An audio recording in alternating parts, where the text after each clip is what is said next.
Well, I've decided. So we have moved to the. Oh shit. We have moved to the gold mine up north, and yeah, we're still on the road to making a profit. We're still on the road to really do some work here. What's up, guys? Shadow Steel here, and welcome back to another episode of Railroads Online. So, last episode, we actually delivered some gold ore to the stamp mill, as well as, last episode we delivered water to the stamp mill. I'm going to be delivering more water to the stamp mill, but we're going to be filling up here. We're also going to be swapping power, essentially, up here. Our articulate, the Uinta articulate, that is down in the servicing track down there. We're going to use the switcher to take care of these cars here.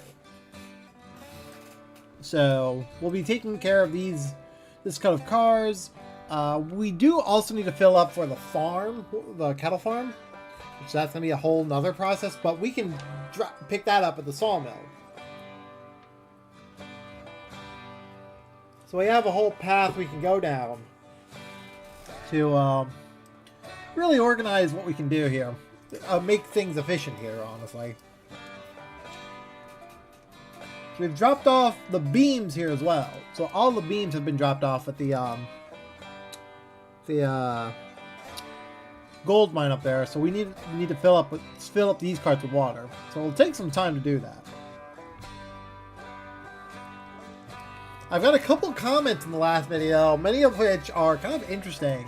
I went kind of with how many subscribers I've gotten over the last year and a half now, since starting the Railroads Online series as a long-term series, because the amount of subscribers we've gotten over the course of, I think, like a year and a half, if not 2 years now, really started with the end of early access. Because back when I released that video, I had less than 1,000 subscribers. That video actually pushed me over to 1,000 subscribers. And with my subscriber count getting close to 1,500 people, 1,500 subscribers, eventually I want to do some more like unique videos. As of right now, some of these comments are usually asking about certain little things here and there. One comment in particular was like, "What's your RAM?" And it's like, you know, I never really bothered to check on that, especially with this game. Because I know that my brother had mentioned before that with the specs my computer has, my computer is one of the best computers in the house. And surprisingly, he says that because of the games I play, it's like one of the better games to play. Like, it's one of the better systems to work with, simulator games and whatnot. And when I looked at it, when I looked at the specs, which I just realized something, I forgot to turn this back to, I turned time progression off for somewhere to make sure I didn't use any information here. Anyway, when I looked at the specs, I realized I have the most RAM out of everyone in the house. I think the highest person I think my brother has the second highest because he built his own PC from the ground up. Mine was just a PC we just bought from Micro Center. But I have 32 gigabytes of RAM, so hopefully that answers the question for that user there. But I've gotten some questions and stuff like that over the course of these videos. And it's like, yeah, I'm getting a lot of attention, especially on Railroads Online. Because, and a lot of comments talking about like how they enjoy how I, play these games, how I talk and whatnot. There was one comment I got on the video from a long time ago. The comment was fairly recent, like a couple days old, but he was like, "Hey, I really enjoy these videos of yours, are very underrated, and they and I just like how you talk, just give your thoughts, like your unfiltered thoughts and everything about it." And like, that's due to several factors, not the least of which is the fact that I've mentioned this, I think, once or twice, but I have autism. I am legit diagnosed with autism. I have been for a long time. So it's kind of funny that one of my main interests is the traditional autism stereotype of the train, like liking trains, and that to me is kind of funny because I fit that stereotype very well. So there's that. It's also kind of the, like, I mean, I've mentioned it's kind of my past a little bit here and there on the channel. I've even shown videos from my past, not the least of which was back when one of the earliest videos, recording wise on the channel, was the Frisco 1522, the final run of the Frisco 1522. I actually shared a video my dad had recorded of that locomotive from 2002. And that's the oldest, in terms of like the actual footage recordings, that's the oldest footage on the channel, but it's one of the newer videos. It's like a year old now, in terms of like how recent the video was released. And to this year, in terms of my love of trains, is a pretty big year, for multiple reasons, honestly. In July, we're going to see the 4014, the big boy, go over Horseshoe Curve and all over the East Coast. And I'm going to try and catch it on its way back to Cheyenne when it passes through the Midwest. The other thing is that this month, as of this video's release, will be the 100th birthday. And I call it a birthday. I don't call it like a delivery date or anything like that. It's a birthday to me, because these are living, breathing machines. This month marks the 100th birthday of the Frisco 1522. She was built in May of 1926. Now the day, that's still up in the air. I don't know at all what the day when she was delivered to the Frisco, or when she was built. All I know is that her and the remainder of her class, which was the third batch of the Frisco 1500s, were delivered in May of 1926. So, and she's had quite the history. April of 1988 was the public debut of the 1522, back in 1988. Oh, I need to push forward here. This is a little too far away. It's fitting that it's also raining too, which is kind of funny. The actual, like, the 1522 has been a special locomotive to me, honestly, because I grew up with the 1522 from, like, with VHS tapes and videos of the 1522. For Railworks Sundays last month, the last two videos of the month for Railworks Sundays featured a segment of the 1522's break-in runs between Stevens Point, Wisconsin, and North Fond du Lac, Wisconsin, which was on the Wisconsin Central at the time. And lo and behold, there's a route on the Steam Workshop that recreates the segment between Neenah, Wisconsin, and North Fond du Lac, Wisconsin. And being who I am and how much that particular VHS tape has played a part of my childhood, I actually recreated it on Train Sim Classic. Now, it's also worth noting, I've talked about this a little bit in the Railworks Sundays video, which will most likely be linked in the end card here today, because that's the last video I posted this month on this week, but last full video I posted on this channel, like, you know, the last video I posted recently. But it's one of those things where it's like the actual, like, history and, like, all this stuff. Like, I never grew up with Thomas per se. Like, that was never my main interest. I was never a full-on fan of the Thomas franchise. I like I had one VHS tape of Thomas and Friends. It was of the stories of Grandpuff and Bad Day for Peter Sam. Those were the two main stories I remember distinctly from that VHS tape. Other than that, I don't remember much. I think it also had the song Gone Fishing on it, because I remember watching that constantly. And that was the one song I remember distinctly, was the song Gone Fishing. It might help me narrow down what the name of the tape is, actually, because I could never, because the label on that tape has been ripped off, most likely by a 5-year-old me. But it's one of those situations where I didn't grow up with Thomas. I'm a autistic train loving person, I guess you could say.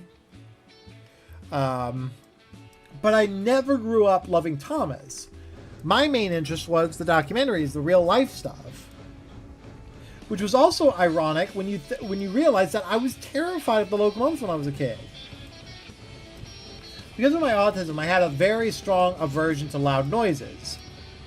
I was very much a kid who didn't like to be in loud spaces very often.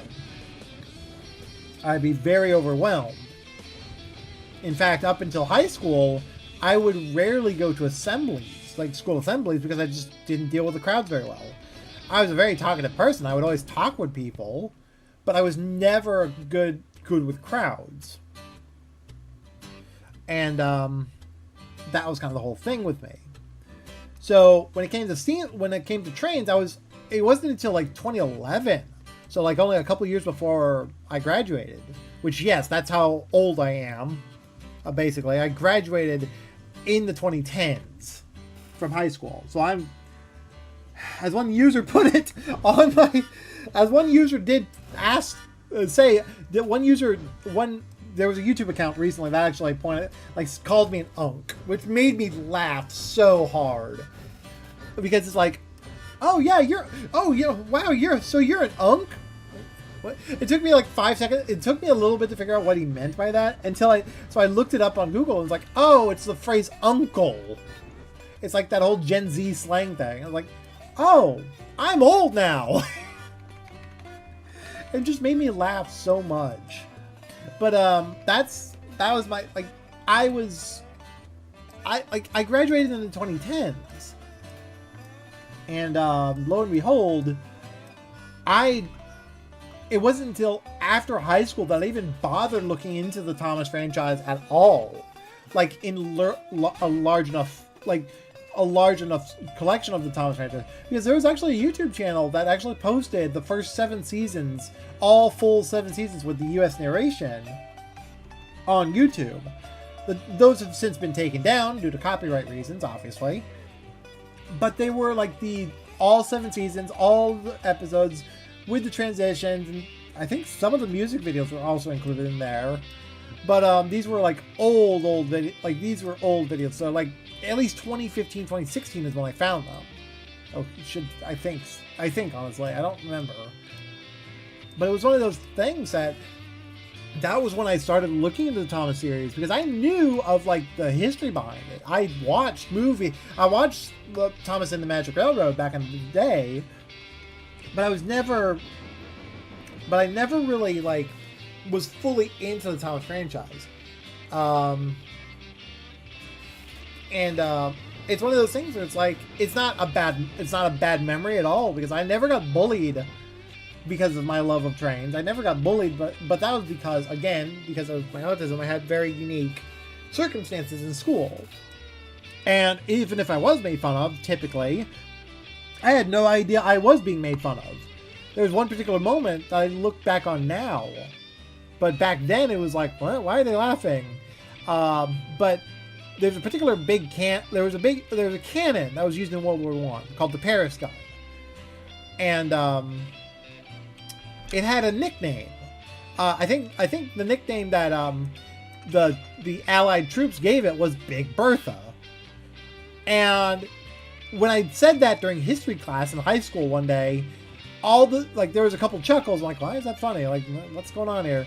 And then years later, like, one kid in the hallway decided to come up to me like, hey, what's the name of that gun that was in World War I? Like, oh yeah, it's Big Bertha. Like, they started laughing. Like, what are you laughing about? I didn't say that, but I was like, okay, fair enough. If you find it funny, that's fine. It's like, it's a giant cannon. And back then I was like, what? Like, back then I had no idea they were making fun of me. I was like, it's that whole thing of like ignorance is bliss type thing. And it really was for me back then. It wasn't until after high school that I really I have a very different way of processing things. And that's kind of why I fell in love. That's kind of the one thing I still get in fights with some of my family members over trains. Every year on my birthday, which today, this year I'm going to be going to the museum in May, but they usually go in June, which is right where my birthday is. But every year on my birthday, I would go to the Museum of Transportation, which is which is one of the local museums out here. And my mom in particular, always was annoyed. Well, not annoyed, but she was like, she never understood why I had such a fascination with that museum. Actually, and it's funny because my dad, who fostered my love of trains, he was the one that really got me into trains quite heavily. And the video that's featured on my channel, the First Coefficient 22's final run, it's actually from my dad's point of view. He actually recorded the whole thing on the final excursion in 2002 because he actually got a ticket to ride it.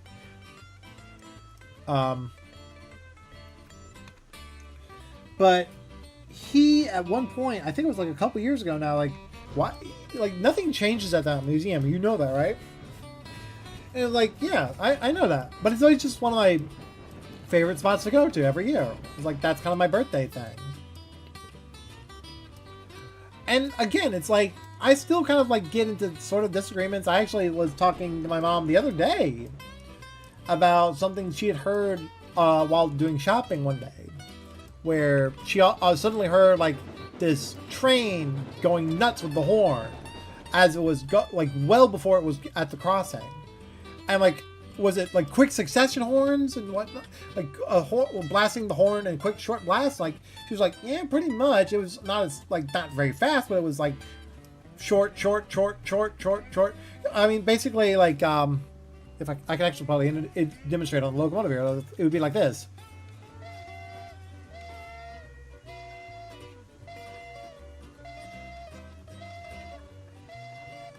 It'd be kind of like that. That's what they heard. And it was like, oh, that's it. That's the emergency signal. That's basically the engineer trying to tell somebody that's on the tracks to get off the tracks. And it was one of those things where it's like, it was one of those situations where it's like, oh, I know exactly what that signal is. My mom has no clue what it is. And it's just like, there are still things that my family doesn't know about that are just common knowledge for me and many rail fans.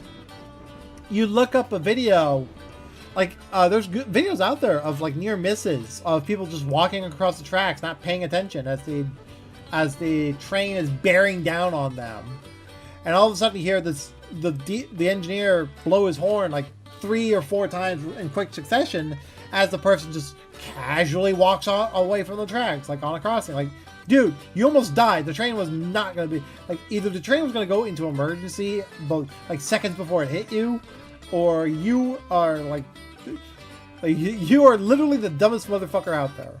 Sorry for the brash language, but that's kind of the case of how I look at it with that kind of stuff. Is because, at the end of the day, that's kind of, like, for me, it's common knowledge with these things about trains and railroading. Like, every year, right around this time of year, the Federal Railroad Administration and Operation Lifesaver will always start posting, like, do not take photos on the tracks.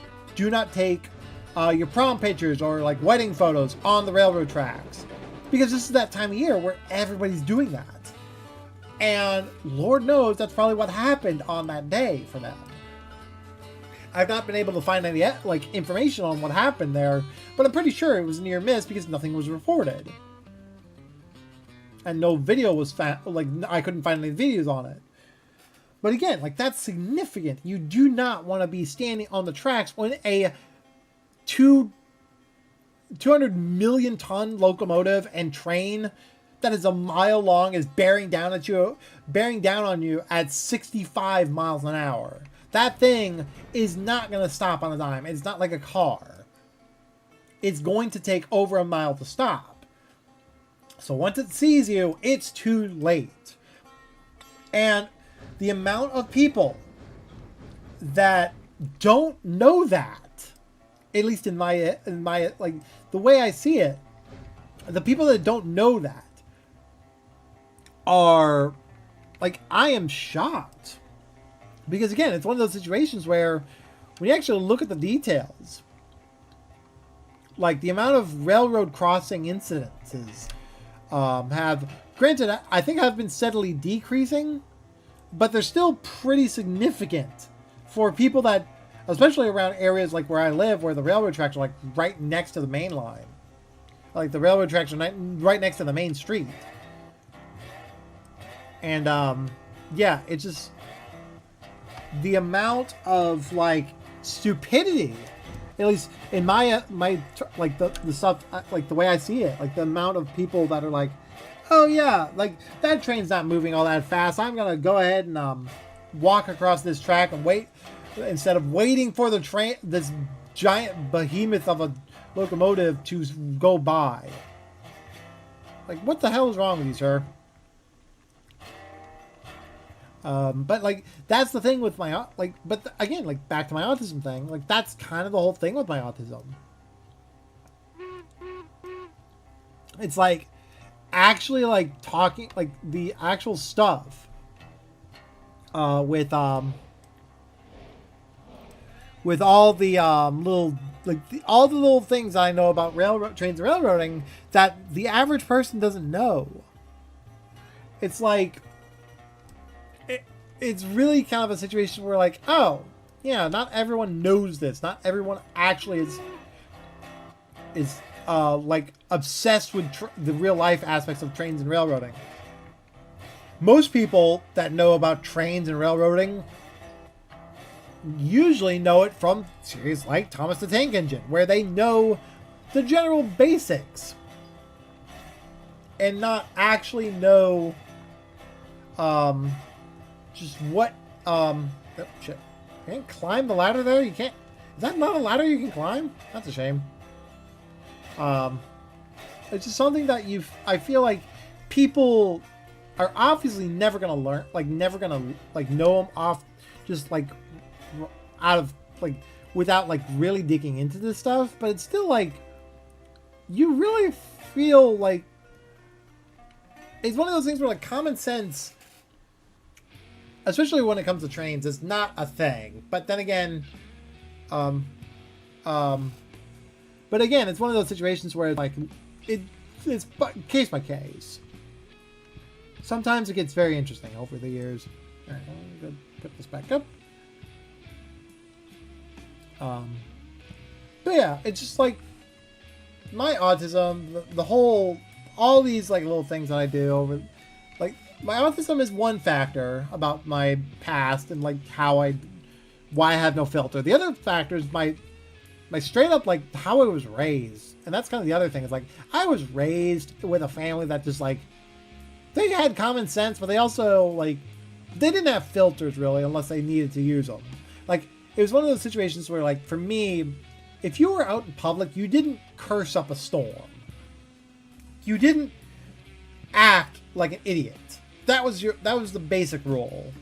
If you did act like an idiot, my dad or somebody in the family would yell clearly across the, they would, my dad, there was one particular incident, I remember this distinctly. It's still fresh in my mind as if it happened yesterday.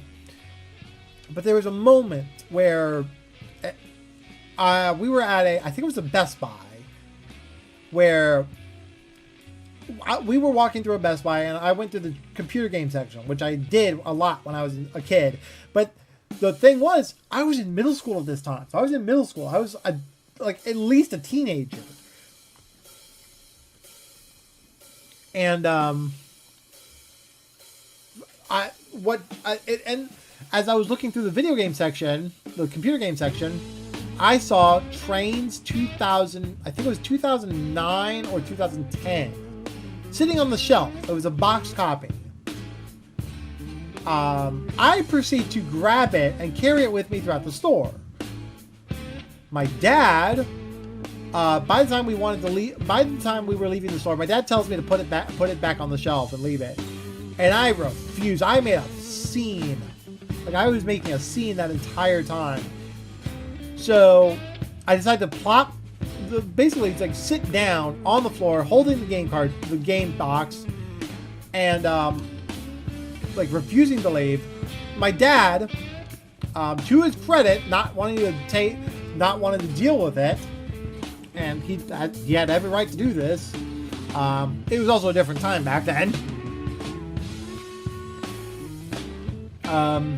Decided to grab me by the shoulders and drag me out of the store, even ripping the game box out of my hands. Quite literally, actually, because I think the game box actually did rip when he took it out of my hand, because I was holding it so tightly. And again, this was just bad behavior on my part. This is something I did. It's not his fault. Like, he's a good guy. I will say, like, he raised me to not be an idiot, and whatnot over the years. That was both my family's thing. Both my mom and dad's kind of thing. It's like, they always treated me like they knew I wasn't an idiot. I just acted like one.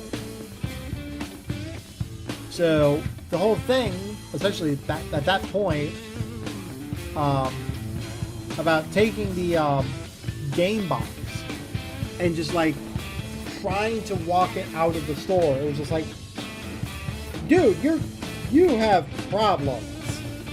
Like, that's the whole thing. Looking back on it now, I literally... Oh, there's my character. Have a great time. Bye! Hope you find your dad. Jesus Christ. We're just gonna leave him there, it's fine. But yeah, the whole thing, essentially, was a sort of like, oh yeah, that's...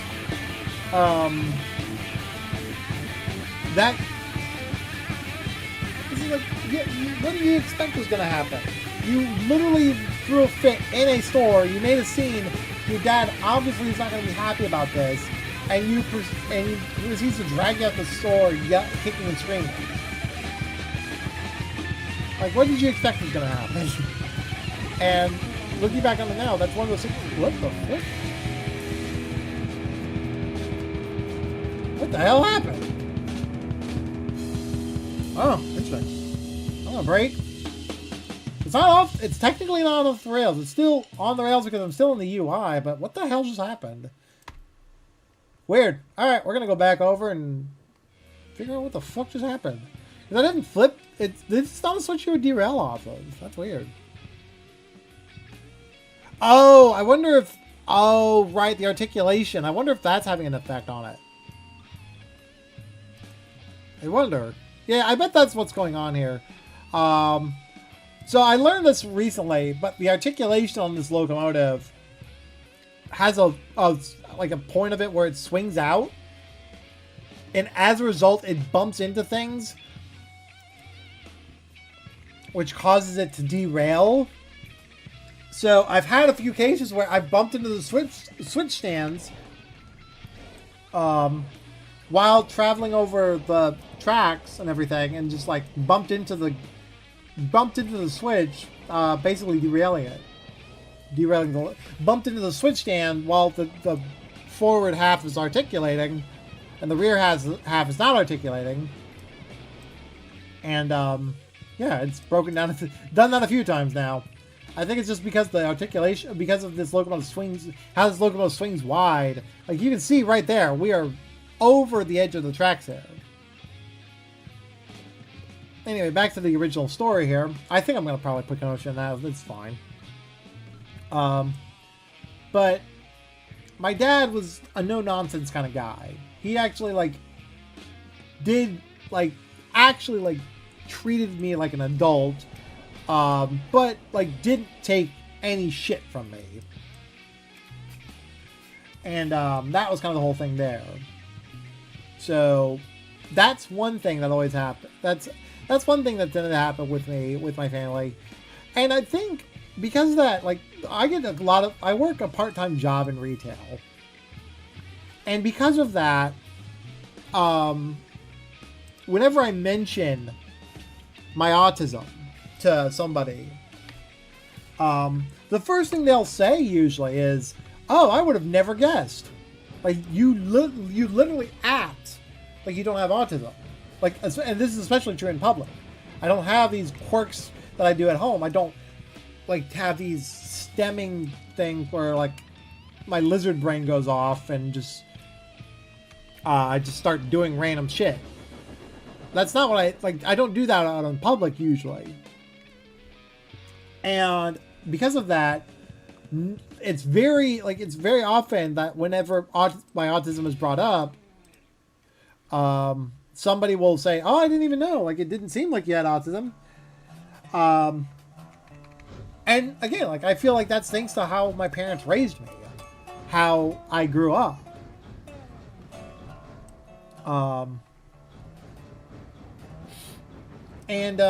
Yeah, it's honestly a situation where the whole, like, the time I grew up was also a very interesting time. I was born in the 90s, if you couldn't tell. And that was a time, like, the early 2000s and the late 90s, early 2000s was a very interesting time for a lot of, like, things and whatnot. So it was one of those situations where I grew up a very different kid, but it was even more different than most people that I grew up with. Like, I was never the same as any other kid of any of the other kids in my generation. For a great example is literally how I played video games as a kid. And this is something I still carry with me to this day. For example, I mentioned this, I think I've mentioned this a few times in various Railroader videos, where I'm not bothered by the frame rate problems. At least unless it gets down to, like, super low digits, like 1 or 2 frames a second.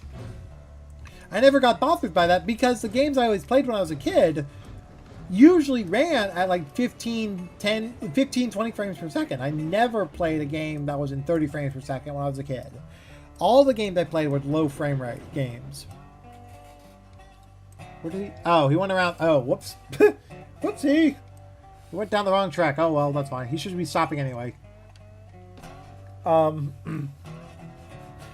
But it's one of those things where, like, when I actually look at the, like that, like, the games I play, like, I played MSTS when I was, like, 10 years old. 10 to 12 years old. I played that when I was 10 to 12 years old. I was a little kid when that game came out. I played Railroad Tycoon 3 as a kid. Some of the earliest games, like, this is another funny story about my childhood. And it has to do with me at school. There was a time where I installed Trains 2006 on the school computers on my student drive, as we called it. That same year, all the student drives were, for some reason, reformatted, and all the information was gone. And looking back on it now, that was most likely because they saw that the install was in there, and they were confused on, like, why the file was so big. And it's also worth noting that the game never really ran properly on those school computers. They ran like 15 frames per second, if not 10. So they were never really like a full-on, like, this is this is a decent gameplay thing. Like, you could play games on this. I think nowadays, I think the only other time I did that was with Minecraft. This was later in high school, but I installed Minecraft, one of the mod packs I had made for Minecraft, on a school computer. And it ran flawlessly. In fact, it actually ran way better than what it did on my home computer. It was like, oh, yeah, these computers are probably much better than what I got, the crap I got at home. So it was just a sort of like, oh yeah, that's one of those that's one of those situations where you end up like coming across these moments in time where when you look back into your childhood, it's like, I understand how I grew up now. I understand why I'm the way I am now. And it's both, I guess it's both a blessing and a curse to some extent. Because to this day, I don't do things like in a decent fashion. I still have still have trouble getting in the right headspace, if you will. And yeah, it's that's the whole thing with games like that, like with my life. But back to the whole like growing up thing. I mentioned that I was never bothered by frame rates that were like in the double digit, like 10, 20 frames per second. Well, like I said, I grew up with playing games that were in that frame rate for so long in my childhood that I never got bothered by it. And when a game would run smoothly, it always took me by surprise. Because we always had the shittiest computers on our computer, like at home. We never had good computers until like about a couple years ago. Or not a couple years ago, but the whole point is like, it wasn't until after high school that we actually got decent computers to play games on. And that's kind of the whole thing. Okay, I'm going to stop here before I actually run off the track, because I'm pretty sure there's something going on with the switch here. Switch it. Here we go. But yeah, it's like the idea of the games I typically played as a kid. I never had like a full frame rate, but I also had like, I was also a heavy modder. I played a lot of old games when I was growing up. I think some of the oldest games I played were games from MS-DOS era computers. In fact, I remember distinctly playing games on this old computer. It was like an old, like almost school-looking computer where the top would like hinge open. It was one of those computers that laid flat on its side. And we installed, me and my middle brother, I have two other brothers here, but me and my middle brother installed GTA 2 on that computer, which by that point was abandonware. It had been abandoned by Rockstar by that point. And one night, while I think it was my brother's room was being redone. My middle brother's room was being redone at the time. So he was sleeping in my room. And we decided to boot up GTA 2. And what we ended up doing was driving the tank on a couple of cars and just sitting there while the cops in that game were running around trying to grab us out of the tank. And that was kind of the whole thing. It's like, oh yeah, because there was a particular, it was not a bug, it was more of like just how the game worked. But if you drove the tank up on a car and just stayed there, the cops would not be able to grab you out of the car. Because it was a top-down game. It was a top-down, like, sort of like, that was the whole way it would play. Okay. Alright, we're good.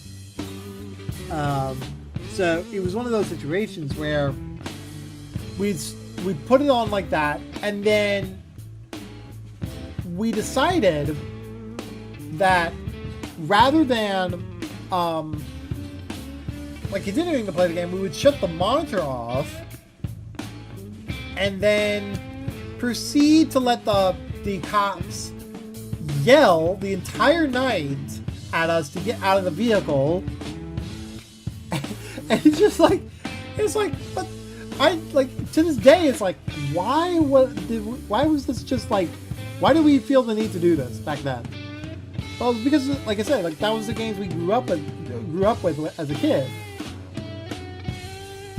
We grew up with those games. That was the stuff we grew up with. And, yeah. Nowadays, I look at it and just, like, laugh at, like, all the stuff we did as a kid. But I also, like, me and my middle brother were talking about this the other day. On, like, why we played the games that we did. And I brought up, like, oh, well, the main reason we played all those DOS games, those MS-DOS games, was because that's all we had. That's what my dad had a huge collection of old MS-DOS games and old computer games. And we would just install on our computers and just play just without any real worry. We rarely got new games. And it was just like, okay, yeah, that's just gonna be how we... Oh, fuck. Got something caught my throat this whole time here. But yeah, it's, you probably went into forward, didn't you?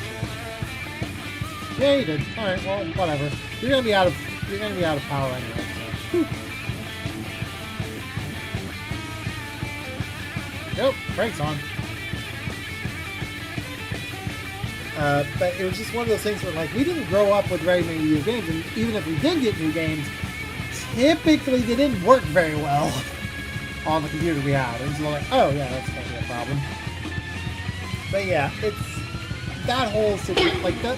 What the fuck just happened there?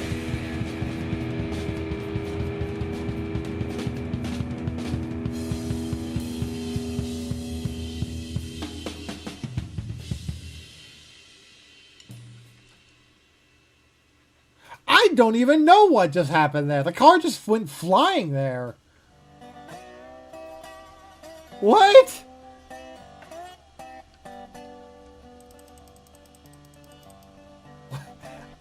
What on God's green earth happened there?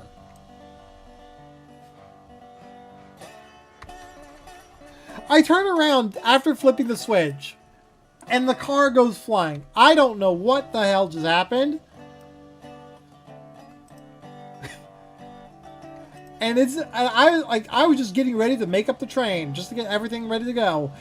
Oh my god. How long have I been recording for? 43 minutes? And a good chunk of that's probably going to be taken out anyway. Okay, well.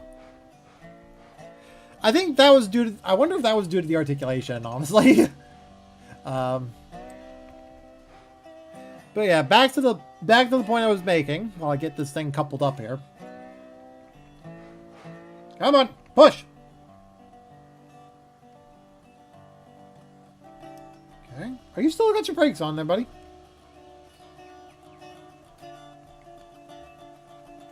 Got your brakes on? No, you don't. You're good. Throttle's off. That's good. Should be good. Brakes off. Good. Just back it up. Back it up. Pump it. See if this works. Pump. Go. He's not moving very much, is he? Huh. Interesting. Come on.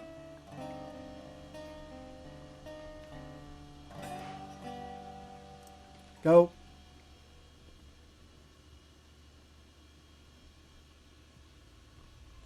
You don't have your throttle open, nor do you have brakes on. I'm not sure why you're not moving then. Okay, brakes are off. Reverser back, I guess? Weird. Okay, just open up the throttle just a tad so we can get moving here.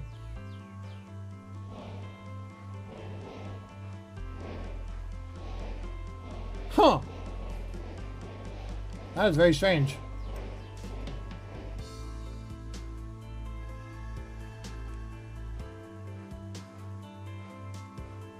I'm a little surprised by this.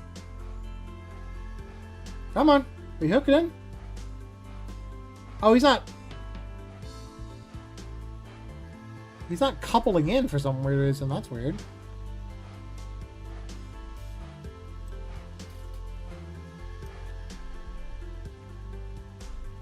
That's weird. Okay, now they're uncoupled. Weird. This is getting stranger and stranger now. Oh well. The one good thing is that this is... I'm probably going to end the episode soon, so...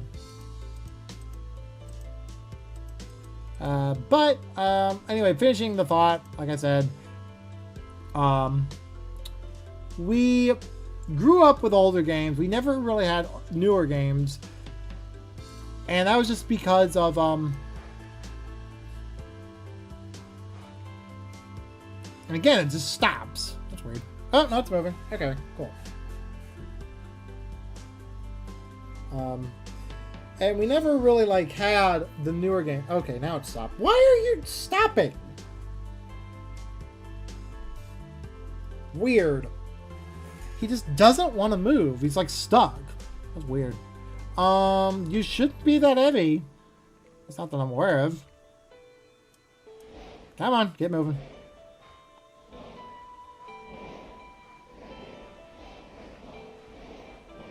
That's very strange. I've never seen this before.